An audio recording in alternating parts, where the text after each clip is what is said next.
Hey, being involved with Reddit has been a big wake-up call for me because anyone can publish any poem instantly on Reddit. We've onboarded a lot of new enthusiastic people who are really excited. But because it's so laissez-faire, it's basically anything goes. It's also a talent pool with a lot of width, but not a lot of depth, right? There's no incentive for a poet of skill and ability, really, to post their poems on Reddit because they could get paid or at least further their career posting them someplace else. The same thing goes for feedback. Who wants to be yelled and screamed at by noobs when you could engage with people who have a little bit more care and consideration for your stuff? Whenever I try to give helpful feedback to people, they just yell at me and tell me I'm being pretentious. So I stopped doing that. Don't do that anymore. So what do we have on Reddit? We have the remainder. We have poets who, for whatever reason, don't participate in what we would consider literary culture. Either they don't know or understand what it is, or they know a little bit about it but don't like it, or they just don't want to improve, or they have their own crazy ideas about what poetry should or shouldn't be that just aren't going to work out there. The result is, to put it bluntly, it's a cesspool. It's a poetry cesspool. Now, what can we do about that? I don't know. I've been involved. I've tried to lend a hand where I can, but it seems very difficult to reform. Fortunately, there's a pretty smart guy at the end of the Victorian era, the late 19th century, who might give us some ideas. The poet and critic Matthew Arnold. No, not that Arnold. Let's try again. There we go. This guy. Yeah. Super strong lamb chops, though, Arnold. He wrote this book, Culture and Anarchy. And while the book is basically a defense of the humanities in general, he exerts a lot of his energy, oddly, attacking Protestant and disestablishment movements in his own time, and thus implicitly kind of defending the Church of England. Now, what Arnold feared was this growing laissez-faire attitude of his era, just like the ones we have, the same attitude we have on Reddit, the anything goes attitude. He felt this was gaining too much cultural sway, and he feared that letting everybody do exactly as they wanted to would lead to disunity, or worse, people with no sense of collective belonging whatsoever.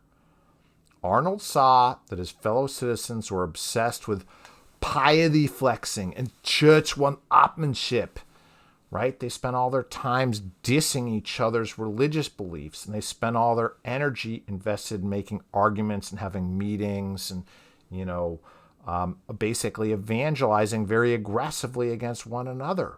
And he felt all this time wasted on Bible thumping could instead be used for something more productive, for self-cultivation. Yeah, for getting jacked like a Greek god, mentally jacked. His model was the Greek one because he felt to live a fulfilling life, it was necessary to examine your life. And without a deep appreciation for what is best in life, Conan, what is best in life, right? To kill your enemies, all that stuff, right? But if you don't ask that question, even as a warrior like Conan, if you don't ask that question, you're going to get an answer. Might not be a very good answer. You're going to get an answer like the answers you find on Reddit, narrow and shallow answers, poorly conceived answers. Now, Arnold's attitude here, this Church of England nut riding that he does, where he's like, well, it's the best and all these other systems produce idiots, has its problems. It's this English imperialism, which if you're Irish or Indian or a host of other peoples or countries who were victimized by these Victorian ideals, it's pretty bad. The Church of England provided cover for some of the most evil things the English did, And they did a lot of pretty vile stuff. So I'm not trying to minimize that. But I also want us to slow down here and think about this big picture, right?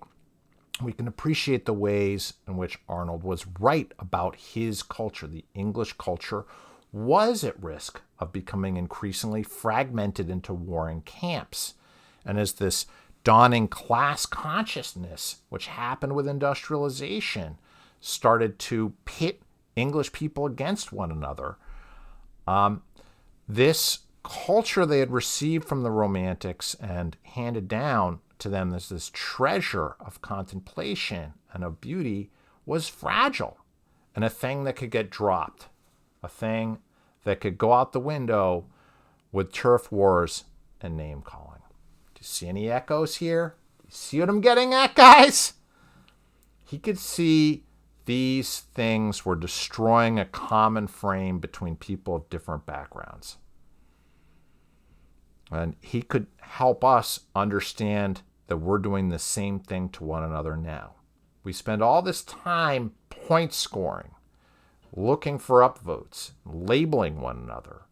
And when things get tough, we retreat into our own corners and our own identities, and then we finger point from our safe distances.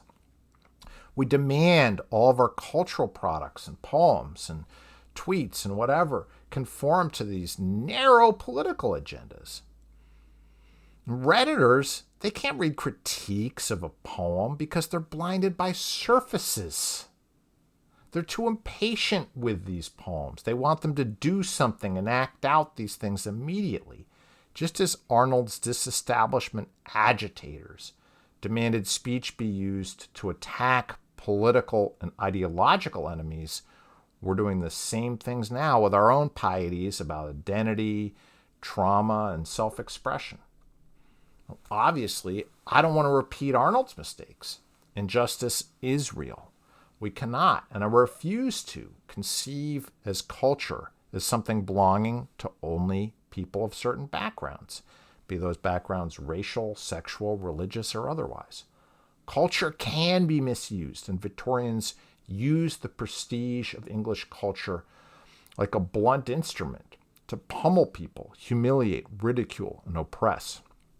But it's still go big or go home for me.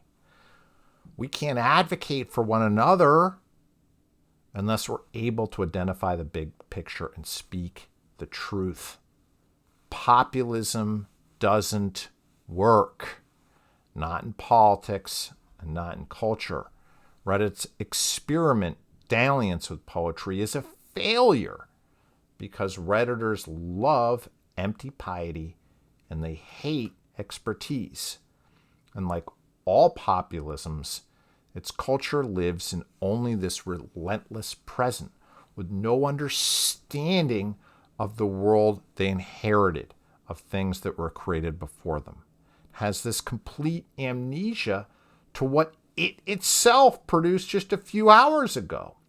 And it can't understand how it could reorganize itself and prioritize and produce something better in the future. It just repeats its mistakes, Sisyphus-like, over and over and over again. I'll stay engaged with Reddit. I hope you do too. Not because I hope to change it or I think that we could change it, but because I'm afraid of what it's doing to us. The reality is populism is here to stay. We got to learn how to fight it. As Arnold would tell us, the only alternative to culture is anarchy.